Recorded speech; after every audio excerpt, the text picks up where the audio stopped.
What's up, guys? Hey, today we've got our 410 Tacoma in the shop. We're changing out the suspension on it. Right now it's currently running some of the off-the-shelf King coilovers in the front, shocks in the rear with the single adjusters. We've also got the RRW upper control arms in. So we're gonna change this out. We're gonna go with the new ride suspension and the new SPC upper control arms. So let's check it out.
All right, guys, so we're gonna do a little comparison of our control arms here. So these are the old RRWs that we're taking off.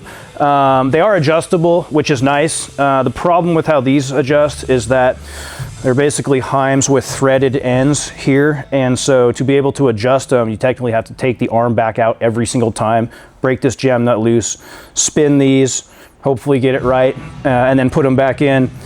It's time consuming, especially on these newer ones. For the Tacomas, you have to pull the turbo intake off, or the turbo pipe off, and then on the Tundras, you got to pull the PCM and everything out. So it's really time consuming to have to do that. The SPCs are adjustable with their kind of patented ball joint setup. So basically you have a flat plate that goes on the bottom that sits inside this slot here. Then you have a round washer that sits in this slot here, and it basically gives you 360 degrees of adjustment, if you will.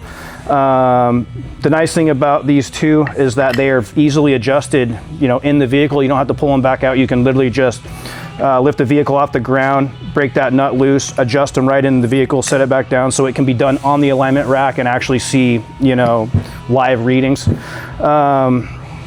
These are adjustable from stock. You can go down to negative 0.4 in caster all the way up to an additional 3.6 degrees of caster. So it just makes, fine tuning and alignment super, super easy. That's why we love SPCs. So anyway, the other thing too that I've noticed on these two, and you can see a side-by-side comparison on the truck, is the travel of this ball joint is actually really good.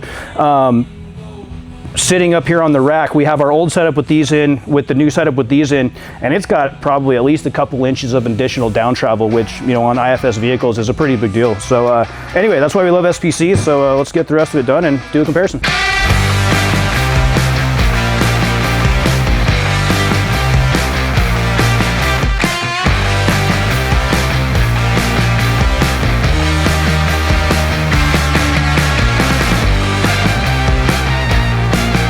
Guys, so this is the ride setup with the SPCs. This is the King setup with the RRWs. It's kind of hard to tell from where you're standing, but I mean, visually, you can see this side definitely has a little bit more down travel versus this side. So, and that's all in that ball joint of the SPC.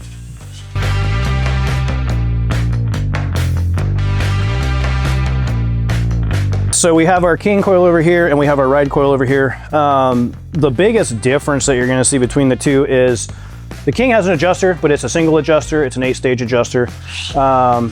So it's just a softer or firmer. The ride has a dual speed adjuster. So it's got a high speed and a low speed adjuster. There's 20 adjustments in each. So you can really fine tune the ride for what you're trying to do.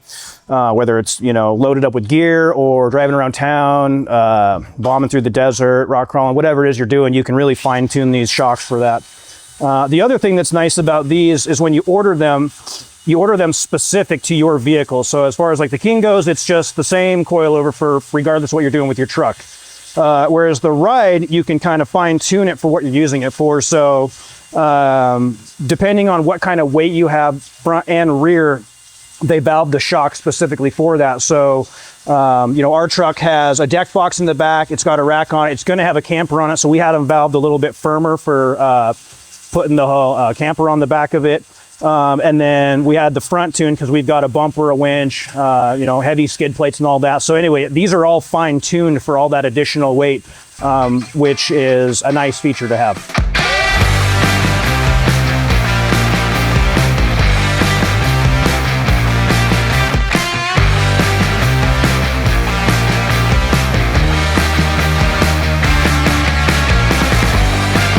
So we got rid of the Kings and the RW uppers. Nothing wrong with them. This is just another brand that we heavily support and believe in, and for good reason. The ride is significantly better.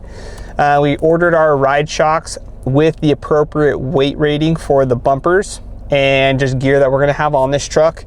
And then we paired the ride shocks with SPC upper control arms with their new ball joint and spherical bearings in the back. Dialed in a significantly better alignment, and honestly, I'm blown away. It has the high speed and low speed adjusters, which makes a world of a difference. The low speed adjusters are going to tap into basically turning, accelerating. So we have those dialed up just a little bit to kind of stiffen my on-road driving. And then the high speed adjusters are for quick movements, potholes, rocks, dirt, something where the shock is going to move abruptly, and those are looser to give it more of a smooth ride. So that's where we're at on the kind of tuning between it coming from AccuTune and ride shocks to us dialing in a few of the dials. I'm going to take you guys just through our back way. The reason we like this route is because it's about 3 miles, getting up to about 40, 50 miles an hour, and then going through like a back neighborhood with potholes and speed bumps, so you can actually get a feel with how it rides through some of those without actually taking this thing off-roading. We will do a follow-up video off-roading this thing here in the summer once we, you know, find some time. It's show season, so sometimes it's hard to get away from the shop, but we will be making a second video following up on how the ride shocks perform off-road. The other great thing about ride shocks, when you order them, they come with a 3-year, 36,000 mile warranty, which no other shock company does. You order the shocks, whether you just don't get warranties these days, but these do come with a warranty. What'd you think of that? It was pretty smooth? That's butter. That's butter. I've even had a few people driving this thing and they've said it's butter, and they didn't even know we had better shocks. Hitting this at 15. Before when the alignment wasn't dialed in, it like pulled on the freeway. There were certain parts on my commute home that were just, I don't know, a little jarring, not as comfortable. Almost, I have one tire that has beads in it because it was poorly manufactured from Nitto. Never got it replaced in time before I noticed exactly what it was. So even with that thing being not balanced perfectly, the ride is so significantly better. So I'm excited to go into our phase 2, which will be portals and 40s for this thing, and hopefully that those tires balance significantly better. Then we're gonna see what this thing can do. But right now it has a bike rack on the back, the deck drawer system, the bed rack from Sherpa. You see how that like comes up and then like just lets it down soft? I think it feels so much better. There's no kadunk. No kadunks. Yeah, this is a suspension where I actually feel off-road. It's gonna make a world of a difference. Normally I'm telling people that suspension makes up 20 to 30% of the ride, and then airing down is the other 50%.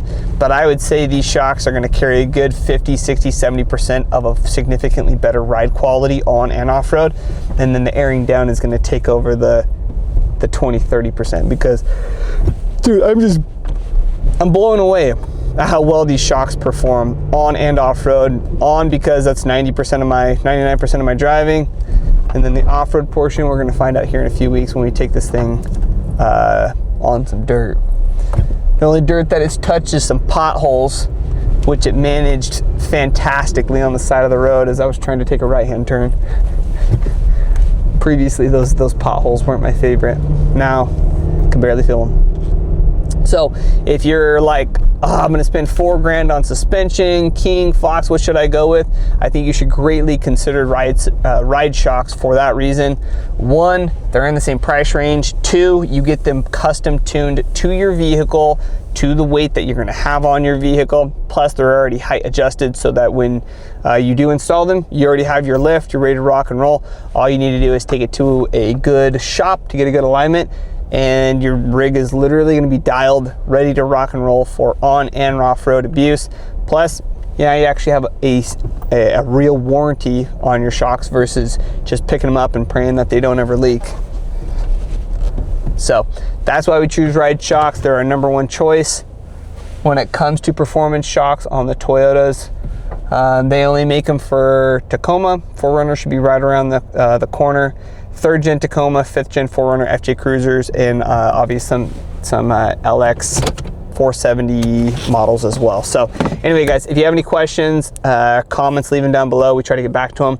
Other than that, if you have more questions, give us a call. We'll answer all of them, and we'll see you guys in the next video.